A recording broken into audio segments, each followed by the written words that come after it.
we have English language. Our topic is master consonant sound. We are going to look at these consonant sounds, how to pronounce it.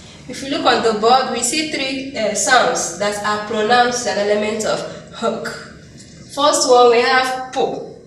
Po. Example, we have a pen. The second one is bo. Beg. Another one is dog.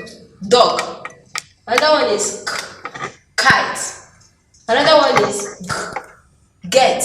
Another one is fish, feet.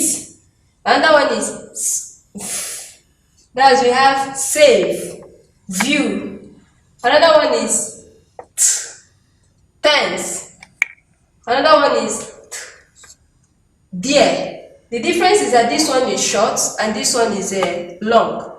Another one we have sit. We have zero, sheep,